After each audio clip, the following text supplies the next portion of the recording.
तो अब बजट में क्या क्या होनी चाहिए? जब भी हम बजट बनाते हैं, budget is what is the budget?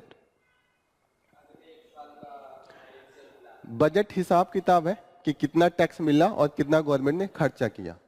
अब एक घर में है, एक माता पिता है, बजट वही बनाते हैं कि इस साल टीवी लिया जाएगा, किस साल फ्रिज लिया जाएगा, किस साल पढ़ाई पे देना है। They decide the budget. कितनी सैलरी आने वाली है वो भी डिसाइड हो जाता है कि पूरे साल में इतना आएगा, खर्चा ही है। बजट यही होता है। अब बजट में दो चीज देखा जाता है।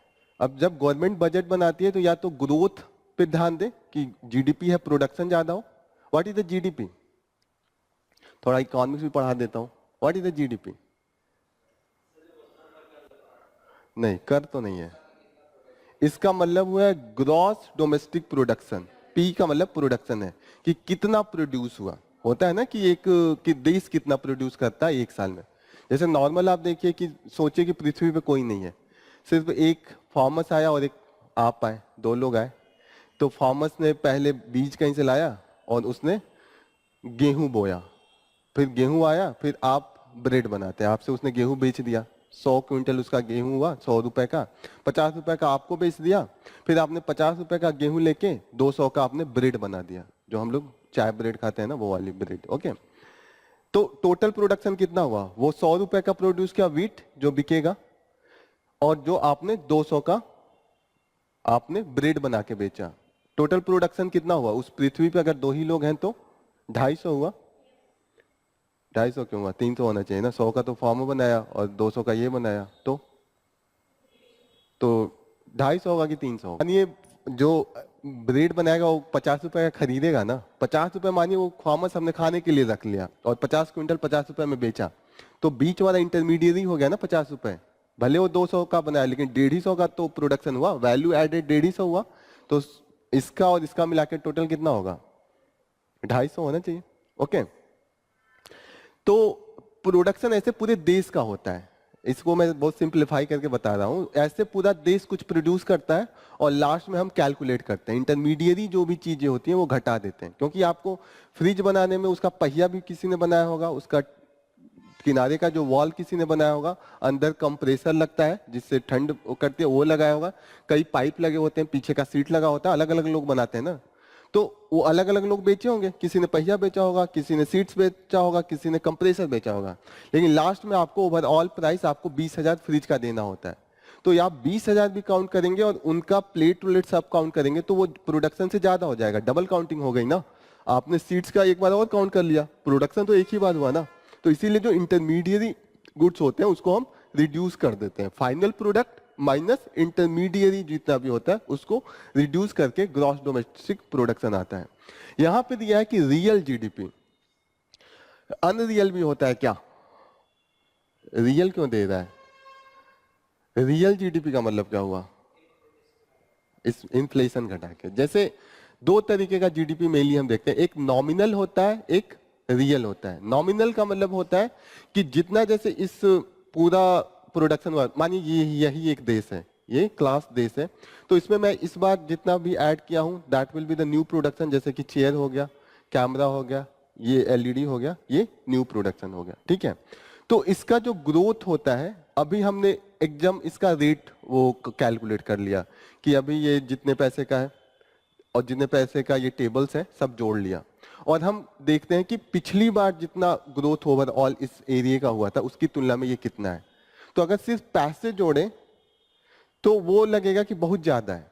एक और एग्जांपल देता हूं, सब कुछ छोड़ दीजिए। आप सोचिए कि 2000 ग्रोथ रेट ये बोला है, GDP is the growth rate. Growth rate का मतलब पहले से तुलना कर रहे हैं कितना ग्रोथ हुआ। थोड़ा सा कंफ्यूजन आ रही है? मैं एकदम इसको और अच्छे से वो करता हूं। एक सिंपल एग्जांपल देता हूं। कोविड के पहले रूम रेंट जो गोरखपुर एरिया में था, सिंगल रूम रेंट, वो नियर अबाउट 2000 के आसपास था। ओके, जब कोविड आया सब बच्चे घर चले गए, लोगों का रूम चल नहीं रहा था, तो ये रूम रेट घट के 800 या 1000 आ गया। 800 या 1000 रूम रेंट चल रहा था। ठीक है, ये मैं मान लेता हूं 2018 में। 2020 में ये हो गया। अभी आपको इकोनॉमिक्स में ये डिटेल से बताया जाएगा, मैं जस्ट एक एग्जांपल दे रहा हूं। जब नॉर्मल सिचुएशन हो गया 2022 में, अगेन ये बढ़ने लगे और अगेन ये करीब 1900 या 2000 वापस आ गया, हो गया 2022 में इसका ये हो गया।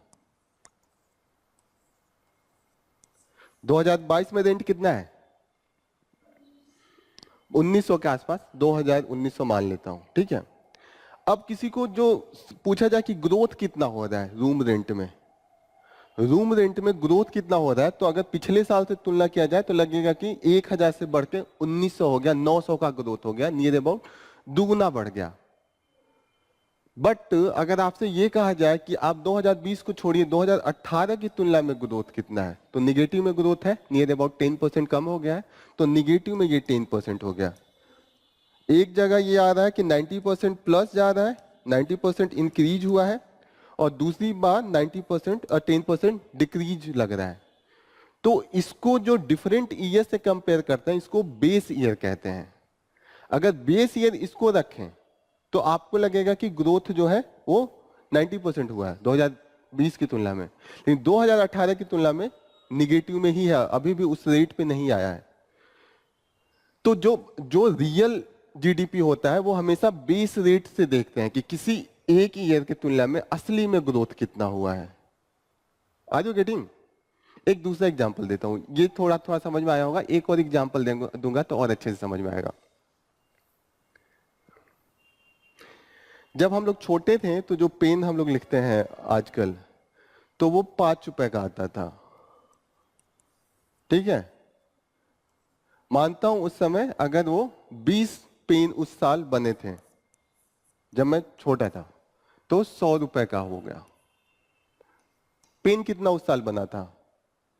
20। उस साल का टोटल प्रोडक्शन कितना हो गया अगर वैल्यू में जोड़ूंगा तो 100 रुपीज। मानिए उस साल केवल पेन का ही प्रोडक्शन हुआ था और हम सोच रहे हैं कि कुछ और बन ही नहीं रहा है पूरे इकोनॉमी में, सिर्फ पेन बन रहा है। उस साल 20 रुपए का बना और 20 रुपए के हिसाब 5 रुपए के हिसाब से 20 बना, 100 रुपए का हुआ, ठीक है। अभी मैं जाऊंगा वही पेन खरीदने तो वो 20 रुपए का मिलता है।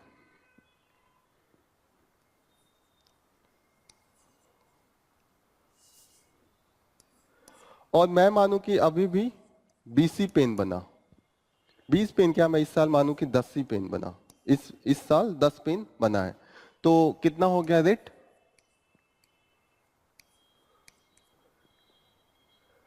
200। आपसे मैं पूछूं कि ग्रोथ रेट कितना है पेन का, पेन के प्रोडक्शन में, लेकिन अगर सिर्फ आप पैसे देखेंगे तो आप कहेंगे कि दुगुना हो गया है, ग्रोथ तो 200 दिखेगा ना। लेकिन पेन पहले 20 बना था, अब 10 बना है। असली प्रोडक्शन हुआ, रियल प्रोडक्शन नहीं दिखा रहा है ना, नकली वाला प्रोडक्शन दिखा रहा है, तो ये नॉमिनल ग्रोथ है। जब हम बेस ईयर निकाल के बेस ईयर में जाके और नंबर ऑफ प्रोडक्शन, ये पैसा भूल जाते हैं, पैसा नहीं हम कंपेयर करते हैं, हम सिर्फ प्रोडक्शन देखेंगे तो ये रियल प्रोडक्शन होगा, इसको रियल जीडीपी कहेंगे। सिर्फ हम प्रोडक्शन से कंपेयर करेंगे, that will be the real GDP. लेकिन जब हम सिर्फ पैसा देखेंगे तो that will B nominal GDP. क्यों डिफरेंस आ रहा है? डिफरेंस क्यों आ गया? कम हुआ फिर भी रेट ज्यादा दुगुना क्यों हो गया? इन्फ्लेशन है, महंगाई है। 5 रुपए से इसका रेट बढ़ के 20 रुपए हो गया, प्रोडक्शन कम हो गया, फिर भी लगेगा कि ग्रोथ हो रहा है। तो इसीलिए हमेशा रियल जीडीपी देखा जाता है, नॉमिनल नहीं देखते हैं। नॉमिनल देखेंगे तो नॉमिनल तो हमेशा बढ़ेगा ही ना। प्रोडक्शन हम देखते हैं कि क्या रियल में पेन प्रोड्यूस हो रहे हैं कि नहीं। इससे क्लियर हो रहा है चीजें कैसे जा रही हैं। बेस ईयर समझ में आ रहा है? यहाँ पे बेस ईयर वो होता है जिससे हम तुलना करते हैं। ये मैं 2012 से तुलना करूं और अभी 2024 का तुलना कर रहा हूं, तो बेस ईयर क्या ले रहा हूं? 2012 की तुलना में कंपेयर कर रहा हूं कि उससे कितना बेस ईयर है। क्लियर हो रही है? This will be the real GDP and that will be the nominal GDP. इसमें इन्होंने कहा है कि मेन जो हमारा फोकस होना चाहिए, जो इकोनॉमी होता है उसका मेन फोकस एरिया 2 चीजों पे होना चाहिए। एक तो ग्रोथ होना चाहिए और दूसरी फिनेंशियल स्टेबिलिटी होना चाहिए। मतलब ये नहीं कि इतना ज्यादा फिनेंशियल डिफरेंस आने लगे खरीद और बिक्री में कि वो सिस्टम ही ढह जाए। मतलब यहाँ पे फिजिकल स्टेबिलिटी का मतलब ये कह रहे हैं कि गवर्नमेंट सब्सिडी बहुत ज्यादा देने लगती है और सब्सिडी देने से ये होता है कि फ्यूचर का जो गवर्नमेंट आएगा उस पे वो कर्ज चढ़ा रहे होंगे, और वो गवर्नमेंट एक तरीके से जाके संभाल नहीं पाएगा चीजों को, और ऐसे कंडीशन में एकाएक महंगाई 4 गुना बढ़ जाती है। Is it clear? ये क्लियर हो रहा है थोड़ी सी कि इन्होंने कहा कि दो चीजों का लेना है कि ग्रोथ भी बढ़े और साथ साथ हमारा जो फिस्कल डेफिसिट है, fiscal deficit, what is the fiscal deficit?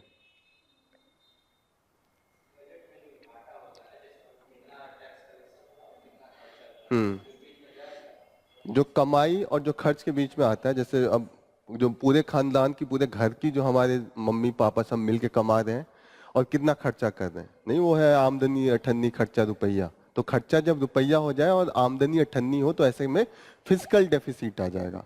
तो कोई भी गवर्नमेंट तब तक सस्टेनेबल नहीं रहेगा जब तक कि फिस्कल डेफिसिट एक मैनेजेबल नहीं हो। और फिजिकल डिफिसिट अगर हो भी रहा है तो वो कैपिटलिस्ट एरिया में हो, कैपिटल फॉर्मेशन में हो। कैपिटल फॉर्मेशन, जो चीजें मशीनें जिससे प्रोड्यूस होती हैं उसको कैपिटल फॉर्मेशन होता है। एक होता है ना, एक फैमिली में है कि एक फैमिली खर्चा अधिक कर रहा है, आमदनी अठन्नी खर्चा रुपया है, ठीक है, 50 पैसा वो ज्यादा खर्चा कर रहा है, लेकिन वो 50 पैसा ज्यादा खर्च करके वो मशीन खरीद रहा है, वो बिजनेस लगा रहा है, उसने 4 मशीन लाया, तो वो फ्यूचर में उसका आमदनी बढ़ेगा, तो वो जो उधारी होगा अगर लेके दिया होगा तो वो दे देगा 50 पैसे। लेकिन अगर वो घर में सामान खरीदने के लिए टूर घूम रहे हैं ऑल इंडिया और आ गए वापस, कोई कैपिटल में उनका फॉर्मेशन नहीं हुआ, तो वो बर्डन हो जाएगा, वो वापस नहीं दे पाएंगे। तो वही कहा जा रहा है कि अगर गवर्नमेंट जो फिस्कल डेफिसिट है वो अगर कैपिटल फॉर्मेशन में कर रही है, अगर वो अपनी इंडस्ट्री लगवा रही है, रोड बनवा रही है, कुछ ऐसे चीजें कर रही है जिससे ग्रोथ आगे बढ़ेगा, देन इट इज गुड। लेकिन सब्सिडी में अगर गवर्नमेंट देने लगती है तो that is not good for a economy. और इन्होंने कहा है कि जो हमें ग्रोथ रेट नॉर्मल चाहिए, इन्होंने दो तरीके की, एक तरीके से इकोनॉमिक स्टेबिलिटी की बात कही है, एक तो शॉर्ट टर्म और एक का है कि मीडियम टर्म। शॉर्ट टर्म का जो अभी है, अभी इंडिया का ग्रोथ रेट आसपास 7 के हम अचीव कर सकते हैं, दैट विल बी फाइन। और मीडियम टर्म में इससे 7 से 7.5 ले जा सकते हैं। साथ साथ हमें ये देखना है कि इन्फ्लेशन भी ना बढ़े और जो फिजिकल डेफिसिट है वो भी मैनेज रहे। फिजिकल डेफिसिट के पास इंडिया में ऑलरेडी एक हमने एक्ट बनाया था 2003 में, उसका नाम है फिजिकल ये physical responsibility and budget management act. इससे क्या क्या क्यों ये लाया गया था? What is the main purpose, what was the main purpose for this?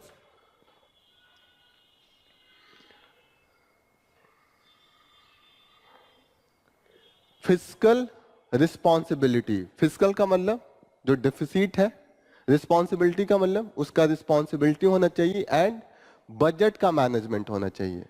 अब गवर्नमेंट को इतना नहीं सब्सिडी देना चाहिए कि वो एक लेवल से फिजिकल का जो लेवल है वो काफी हाई हो सके। तो उस समय हमने एक्ट बना दिया। उस समय लगता था गवर्नमेंट बांट रही है फ्री में, गवर्नमेंट को क्या है 5 साल के लिए आना है, 10 साल के लिए आना है, फिर चली जाएगी, फिर अगली गवर्नमेंट पे भार आ जाएगा और बाद में इकोनॉमिक इनस्टेबिलिटी हो जाती है।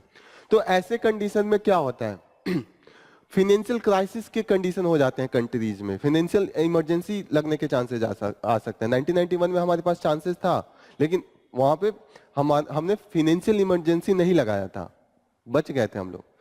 तो इसलिए एक एक्ट ही बना दिया गया कि गवर्नमेंट को बोला गया कि आप इसी लेवल पे अपने फिजिकल डेफिसिट को रखिएगा। और फिजिकल डेफिसिट की बात हमेशा 3% के आसपास कही जाती है कि जो आपका खर्चा होना चाहिए और जो आपका एक्सपेंडिचर है और जो आपका टोटल इनकम है उसमें डिफरेंस मैक्सिमम 3 से 5% होना चाहिए। अभी का माना गया कि वो हम 3% जा नहीं पा रहा है, क्योंकि हमेशा खर्च ज्यादा ही होता है एज कंपेयर टू द जो हमारा इनकम होता है। ठीक है, इन्होंने फिर आगे डिस्कस किया है कि जो टैक्स रिवेन्यू होता है, गवर्नमेंट के पास क्या जरिया होता है आमदनी का? एक होता है टैक्स और दूसरा होता है नॉन टैक्स रेवेन्यू भी होता है। नॉन टैक्स में क्या आएगा?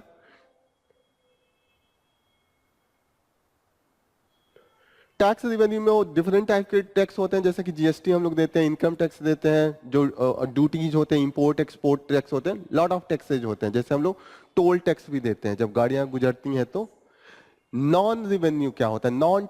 नॉन टैक्स रेवेन्यू क्या होता है? गुड। जैसे कि रेलवे से इनको जो गवर्नमेंट की कंपनियां भी तो है, रेलवे है, इनकी और भी चीजें जैसे बीएसएनएल है, जैसे और भी फी है, यूनिवर्सिटी से फी लेते हैं जो कलेक्ट करते हैं, different type of examination conduct करते हैं, इसमें भी तो कुछ पैसे आते होंगे। और भी चीजें होती हैं जैसे कि एडमिनिस्ट्रेशन में चीजें होती है, जैसे आप जाते हैं रजिस्ट्री कराने तो कुछ रजिस्ट्री की आपको देने पड़ता है, या कभी फाइन आप पे लगा दिया, पेनाल्टी लगा दिया, वो सब पैसे नॉन टैक्स रेवेन्यू होता है जिसपे टैक्सेशन नहीं होता है, अलग से वो चार्जेज होती हैं, फी के रूप में लिया जाता है। एंड अलग डिफरेंट टाइप ऑफ, जैसे कि आरबीआई फॉरेन एक्सचेंज को हैंडल करता है तो आरबीआई भी तो कमाता है, वो बैंक को भी देता है, लेंडिंग बारोइंग होती है तो वहां से भी पैसे आते हैं, वो सब मिला के नॉन टैक्स होते हैं। ठीक है, तो इंडिया के पास जो अभी tax and non tax revenue है, अभी थोड़ा सा बैलेंस ज्यादा हो गया नॉन टैक्स रिवेन्यू का, क्योंकि आरबीआई ने नियर अबाउट 2,11,000 करोड़ गवर्नमेंट को दिया है अपनी कमाई। पहले आरबीआई नहीं देता था, लेकिन अभी ये गवर्नमेंट को देने लगे हैं, that's why non tax revenue थोड़ा सा इनका अच्छा हो गया। तो अभी है कि अभी ये थोड़ा सा रिस्क ले सकते हैं और थोड़ा सा इसका यूज कर सकते हैं। ठीक है ना, तो these are the things that has been discuss here. यहाँ पे ये बोल रहे हैं कि जो रिवेन्यू एक्सपेंडिचर है, दो तरीके का एक्सपेंडिचर होता है, एक तो रिवेन्यू एक्सपेंडिचर, एक कैपिटल एक्सपेंडिचर। रिवेन्यू एक्सपेंडिचर क्या क्या होगा? एक्सपेंडिचर खर्चा का भी तो हो गया। जैसे मैंने बताया ना कि घर है, घर चलाने के लिए दो तरीके का खर्चा होता है, एक होता है कि दाल चावल खरीदने हैं, सब्जियां खरीदनी है, कपड़े खरीदने हैं। दूसरा होता है कि कुछ मशीन खरीद के, प्रिंटिंग मशीन खरीद लिया, प्रिंट करके पैसा कमा रहे हैं। तो एक हो गया, एक क्या हो गया? रेवेन्यू एक्सपेंडिचर, जो जिससे आमदनी नहीं आने वाली है, और दूसरा हो गया कैपिटल एक्सपेंडिचर, जिससे आमदनी आने वाली है। जो इन्होंने टैक्स रेवेन्यू एक्सपेंडिचर में क्या हो गया? जो सब्सिडी देते हैं, मनरेगा में जो पैसा देते हैं, जो मुफ्त में हम आजकल चावल दे रहे हैं, 80 करोड़ लोगों को दे रहे हैं ना, और भी लोगों को बहुत सी स्कीम दे रहे हैं, that is the revenue expenditure. Clear हो रहा है? थोड़ा थोड़ा चीजें इकोनॉमिक्स एकदम मैं बेसिक्स पढ़ा रहा हूँ। दो तरीके का एक्सपेंडिचर गवर्नमेंट का है, एक है रेवेन्यू और एक है कैपिटल। ये बोल रहे हैं कि कैपिटल एक्सपेंडिचर हो, अगर ज्यादा है तो ठीक है, डेफिसिट है तो भी चलेगा, फिजिकल डेफिसिट, लेकिन फिजिकल डेफिसिट अगर रेवेन्यू एक्सपेंडिचर के कारण आ रहा है, जैसे इन्होंने एग्जांपल भी दिया है, जैसे मनरेगा में आप पैसा दे रहे हैं, ठीक है, आप कहीं को रिलीफ के लिए पैसा प्रोवाइड कर दे रहे हैं, जैसे नहीं हो गया कि बाढ़ आ गया तो बाढ़ में आपने रिलीफ दिया, लेकिन उससे आमदनी नहीं होने वाली है, आपने कोई कंपनी नहीं लगाया, तो ये क्या हो गया? ये रेवेन्यू एक्सपेंडिचर हो गया। घर में हो गया ना, कपड़े खरीद लिए तो उससे भले आप पहन के आप दिखा सकते हैं, लेकिन उससे कोई आमदनी नहीं आएगी। लेकिन वही आपने कुछ ट्रैक्टर खरीद लिया या आपने एक गाड़ी खरीद के किराए पे चलवा दिया, तो उससे आमदनी आएगी, तो वो कैपिटल एक्सपेंडिचर होगा। ठीक है ना, आपके घर में एक पैसा खरीद के आपने फ्रिज लगा के कोका कोला बेचना स्टार्ट कर दिया, तो वो क्या होगा? कैपिटल एक्सपेंडिचर है। लेकिन वही फ्रिज अगर आप खुद के लिए यूज कर रहे हैं जिससे आमदनी नहीं हो रहा है, तो वो रेवेन्यू एक्सपेंडिचर होगा। सेम फ्रिज कैपिटल में भी चला जाएगा, सेम फ्रिज रेवेन्यू में भी जाएगा। चीजें क्लियर हो रही हैं? इन्होंने कहा है कि जो चीजें होनी चाहिए वो मैक्सिमम कहां से आनी चाहिए? जो खर्चा होना चाहिए वो मैक्सिमम कैपिटल में जाना चाहिए। क्लियर हो रही है? निगेटिव में भी जाए, अगर किसी घर की आमदनी ओवरऑल जो खर्चे हैं वो ज्यादा भी हो रहे हैं, कैपिटल में हो रहे हैं, तो दिक्कत नहीं है, क्योंकि बाद में वो फैमिली कमा के अपनी कंडीशन सही कर लेगी। लेकिन जब रेवेन्यू एक्सपेंडिचर ज्यादा होने लगता है तो दिक्कत आती है। तो यही ये टोटल डिस्कशन यही इसमें पूरा है कि जो हमारा नॉमिनल जीडीपी है वो growth rate near about 11 point के पास रहेगा, and that will be sufficient to maintain our physical deficit around the 5.1, जो गवर्नमेंट अभी लेके चल रही है कि 5.1 के आसपास है, और 3-4 साल में इसको घटा के 3% लाना है। जो जैसे आपके घर का खर्चा इस समय चल रहा है, वो आपके घर का खर्चा 100 रुपए है और आप एक्सपेंडिचर 103 रुपए कर रहे हैं, तो 3% का डिफिसिट आ रहा है। गवर्नमेंट का, इंडियन गवर्नमेंट का ये हाल है कि 100 रुपए कमा रही है और 105 रुपए खर्च कर रही है, इसीलिए जो डेफिसिट इस समय आ रहा है 5.1 आ रहा है। जो ये कमेटी है ये बोल रही है कि ये जो डिफरेंस आना चाहिए वो 3% आना चाहिए। गवर्नमेंट अगर 103 खर्च करती है और रेवेन्यू में 100 आता है तो वो चलेगा। आगे जो हमारा टैक्स बढ़ेगा, गवर्नमेंट जो रोड बना रही है उससे भी टोल टैक्स आएंगे, तो वो मेंटेन कर लेगा। लेकिन जब 3 से ज्यादा जाएगा तो फाइनेंस के लिए अच्छा नहीं होता है। ऐसे में क्या होगा? इन्फ्लेशन बढ़ने लगता है। ठीक है, this is the overall discussion.